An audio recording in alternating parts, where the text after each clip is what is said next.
Hello बच्चों, आज हम आपको एक बहुत ही बढ़िया और महत्वपूर्ण जानकारी बताएंगे।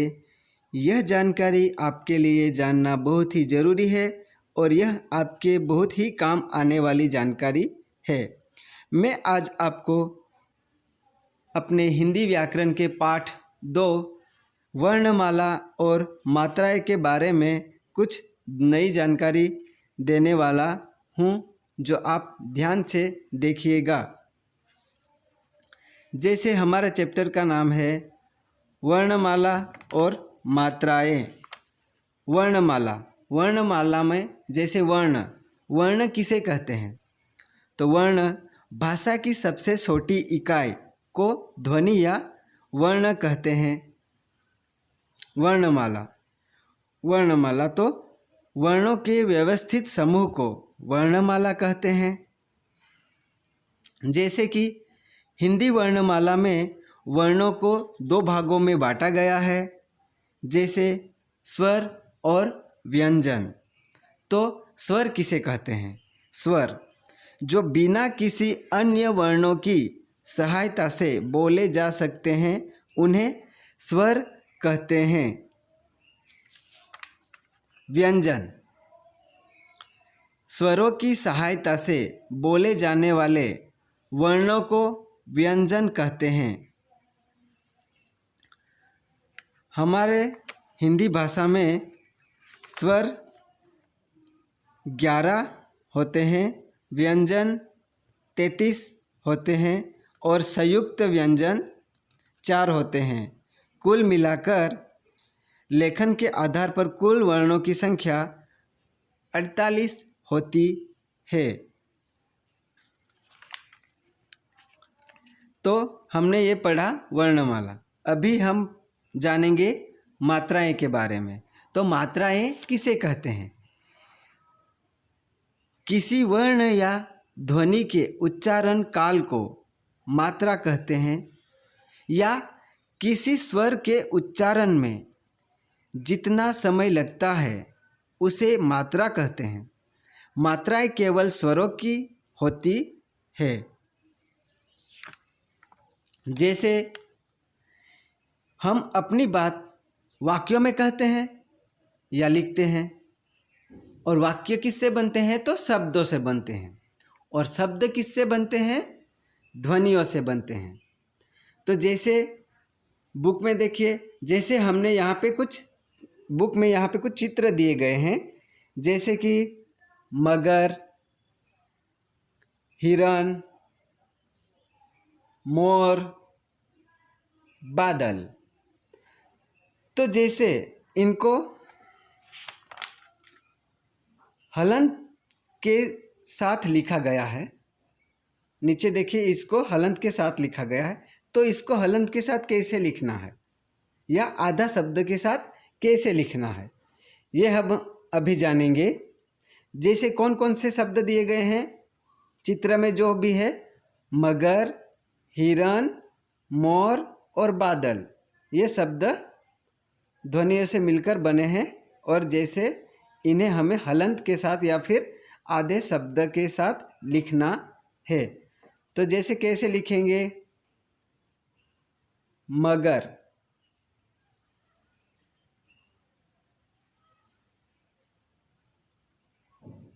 म को हलन लगाया है।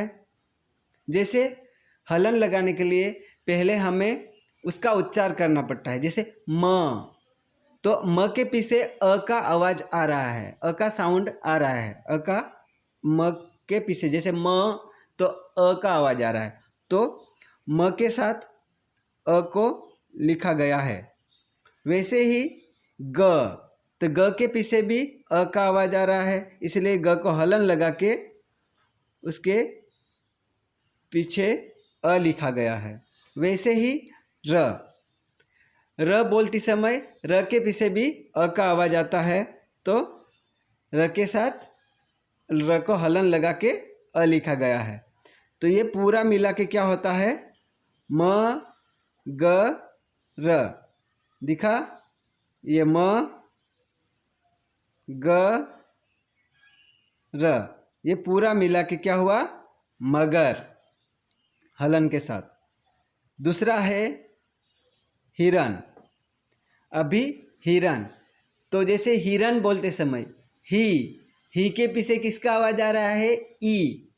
तो ह को हलन लगा के उसके बाद ई लिखा गया है, ही। उसके बाद र, तो र को हलन लगा के उसके पीछे किसका आवाज आ रहा है? अ, तो उसके पीछे अ लिखा गया है। र को हलन लगा के उसके पीछे अ लिखा गया है। उसके बाद है न, तो न के पीछे भी अ का आवाज आ रहा है, तो न को हलन लगा के उसके पीछे अ लिखा गया है। पूरा पढ़ेंगे तो ही र न। समझ में आया बेटा? फिर से अभी करेंगे। जैसे इसके बाद है मोर, मो, तो जैसे मो, तो म को हलन लगाने के बाद मो, तो ओ का आवाज आ रहा है, तो उसके बाद हमने म को हलन लगा के वहाँ पे क्या लिखा? ओ। उसके बाद र, तो र के पीछे अ का आवाज आ रहा है, तो र को हलन लगाने के बाद उसके पीछे लिखा अ। उसके बाद बादल, बा, तो ब को हलन लगा के उसके पीछे आ लिख दिया ताकि हो गया बा। उसके बाद द, तो द को हलन लगा के उसके पीछे अ लिखा गया ताकि हो गया द। और उसके बाद है ल, तो ल को हलन लगा के उसके बाद लिखा गया अ, हो गया बादल।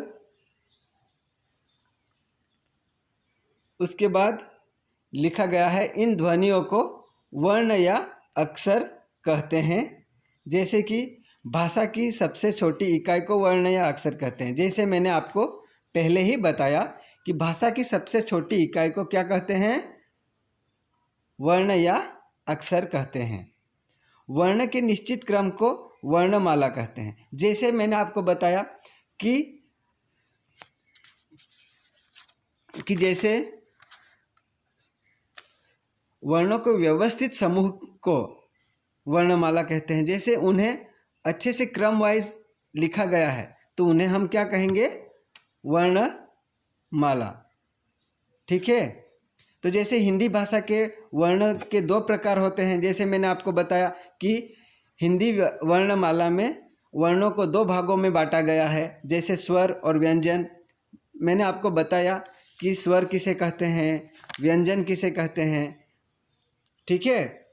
अभी जैसे स्वर किसे कहते हैं, तो हिंदी में स्वरों की संख्या 11 है। इसका उच्चारण करते समय किसी दूसरे वर्ण की सहायता नहीं लेनी पड़ती है। स्वर इस प्रकार है, जैसे कि पहला स्वर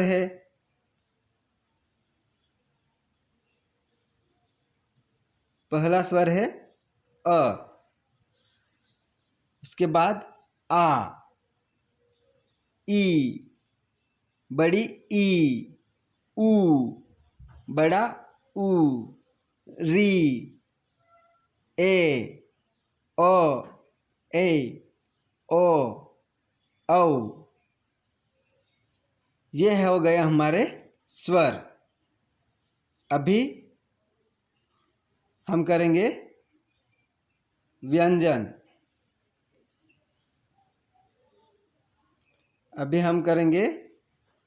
व्यंजन।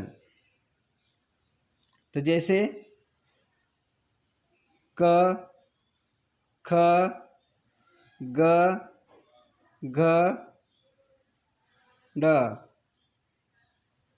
च, छ, ज, झ, ज्ञ, ट, ठ, ड, ढ, ण, ट, त, थ, द, ध, न, प, फ, ब, भ, म, य, र, ल, व, स, छ, ह, क्ष, त्र, ज्ञ, स्त्र। ये है हमारे व्यंजन। अनुस्वार अह, अहम, अनुनासिक अ पर चंद्र बिंदु, विसर्ग अह और आगत स्वर और व्यंजन आ। संयुक्त व्यंजन, संयुक्त व्यंजन 4 हैं। क्ष, त्र, ज्ञ, त्र है। ये दो दो व्यंजनों को जोड़कर बनते हैं। जो दो अक्षरों को जोड़कर एक अक्षर बनता है, जिन्हें हम कहते हैं संयुक्त व्यंजन। जैसे क क्ष तो कक्षा,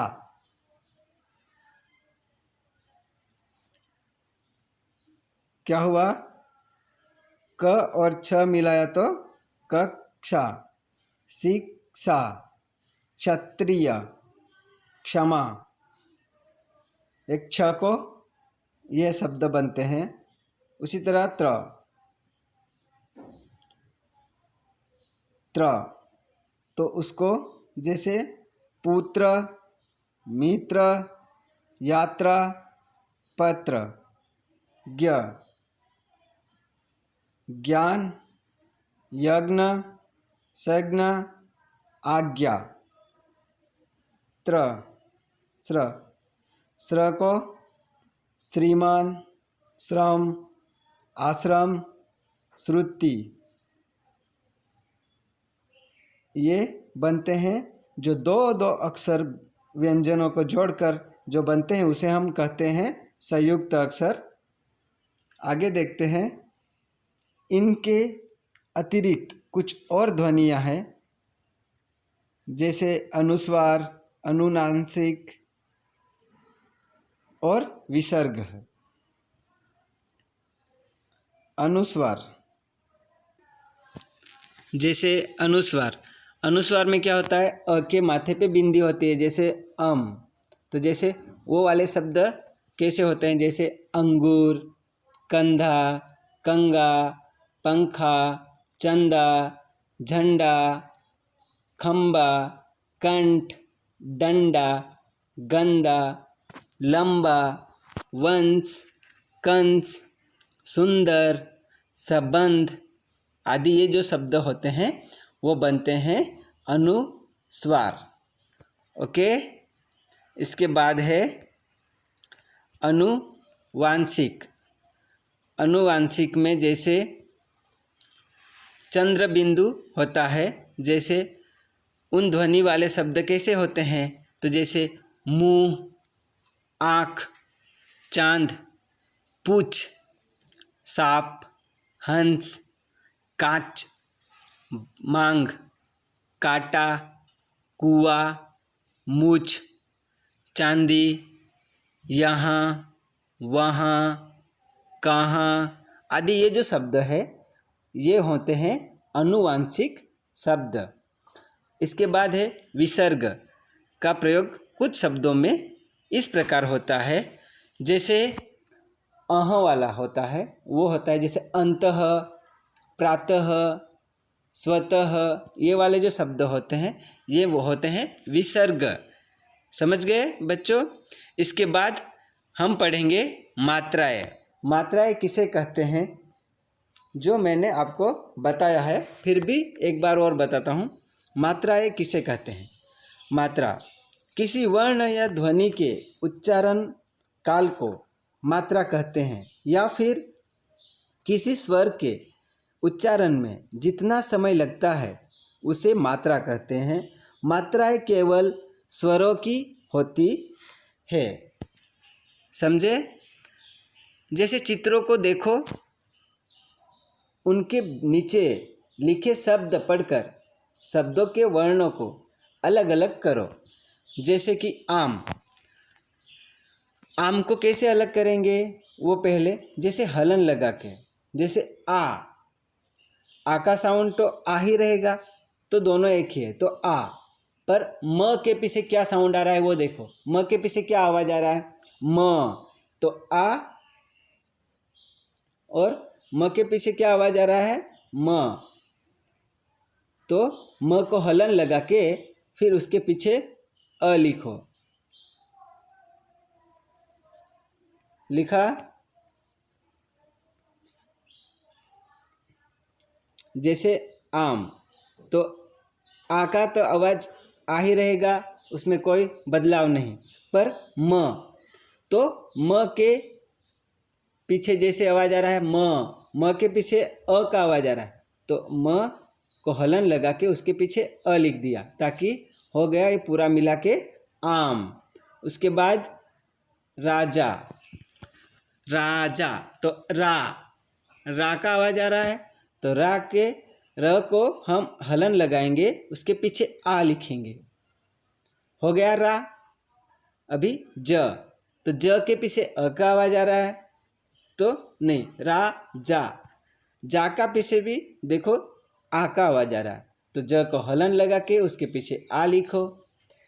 उसके बाद इमली, तो इमली, ई के पीछे कौन सा आवाज़ आ रहा है? ई, तो ई का आवाज़ आ रहा है। इमली, तो तो म का आवाज़ आ रहा है ना, तो जैसे ई के पीछे हमें म, तो इम जल्दी से हो रहा है, तो ई को छोड़ के हम म को हलन लगाएंगे, और म के पीछे क्या आवाज़ आ रहा है? म, तो अ का आवाज़ आ रहा है, तो म को हलन लगा के उसके पीछे अ लिखेंगे। उसके बाद ली, तो ली के पीछे ई का आवाज़ आ रहा है, तो ल को हलन लगा के उसके पीछे ई लिखेंगे। उसके बाद तितली, तो तितली को देखो, ती को क्या ई का आवाज़ आ रहा है, तो त को हलन लगा के उसके पीछे ई लिखेंगे। वैसे ही त के पीछे अ का आवाज़ आ रहा है, त को हलन लगा के उसके पीछे अ लिखेंगे। उसके बाद ली के पीछे भी ई का आवाज़ आ रहा है, तो ल को हलन लगा के उसके पीछे ई लिखेंगे। समझ गए? उसके बाद का है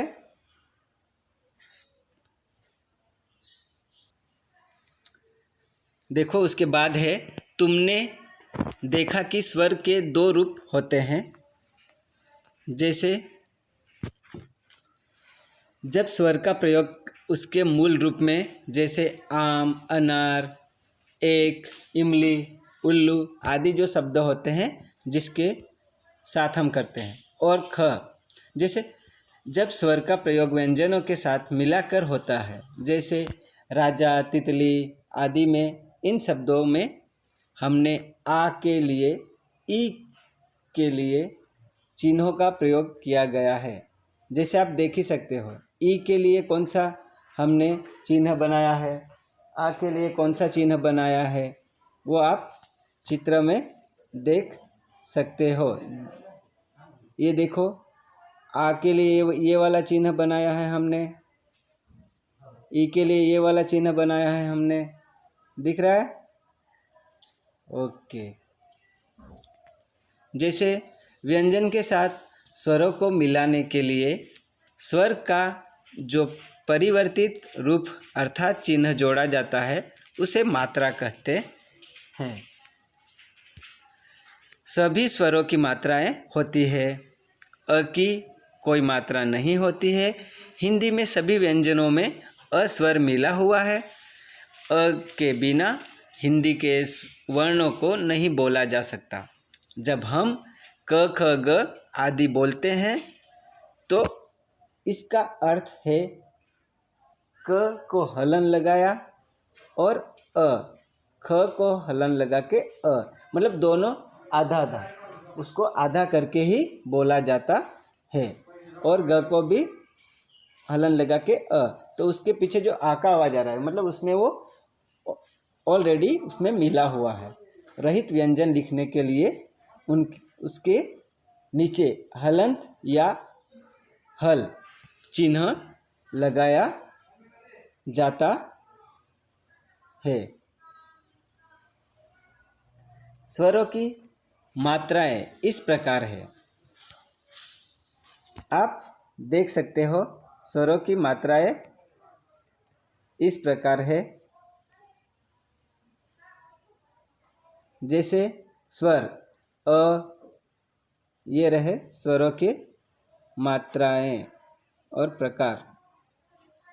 दिख रहा है स्वर अ, आ, ई, बड़ी ई, उ, बड़ा उ, री, ए, ऐ, ओ, औ।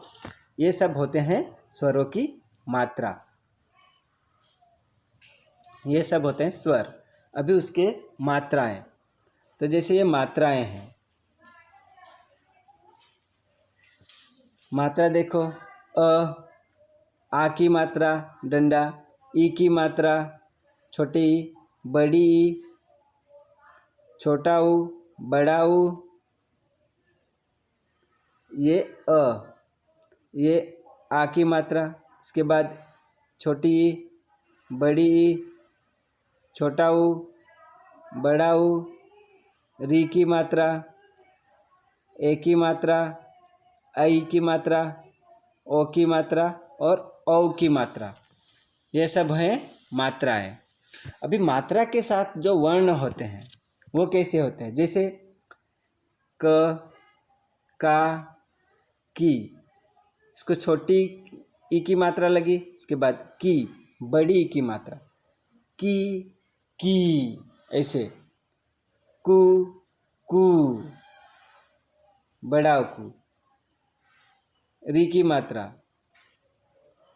के, कई, दो मात्रा, को और कव। जैसे उदाहरण में ये सब लिखा गया है। जैसे अकेला जो है, जैसे कमल, कलश, जिसमें कोई मात्राएं नहीं है, जैसे कमल, कलश, कल, ये सब है। और आ की मात्रा जिसको लगी होती है वो कैसे शब्द होते हैं? काम, कान, काला, ऐसे सब शब्द होते हैं। ई की मात्रा लगी हो तो किसान, किताब, किला, ये सब छोटी ई की मात्रा वाले शब्द हैं। बड़ी ई की मात्रा वाले किल, किडा, कीमत, मतलब उच्चारण से होता है, ये बड़ी ई की मात्रा है। भी कु मतलब छोटा ऊ, कुली, कुल, कुमार, ये है छोटी ऊ की, छोटी ऊ की। अभी बड़ी ऊ की मात्रा कुंडा, कुटना, कूदना, ये बड़ी ई की मात्रा। उसके बाद कृषि, कृपा, कृषक, ये है री की मात्रा। उसके बाद के ए की मात्रा केला, केसर, केवड़ा, ये है री की मात्रा। उसके बाद ए की मात्रा केला, कैलाश, कैदी। उसके बाद को की मात्रा, ओ की मात्रा मतलब कोयल, कोट, कोना। उसके बाद औ की मात्रा कौवा, कौन, कौरव, ये सब है औ की मात्रा। समझ गए बच्चों? अभी ये जो हमारा चैप्टर था वर्णमाला और मात्राएं, जो आपको समझ में आ गया होगा। ओके, धन्यवाद।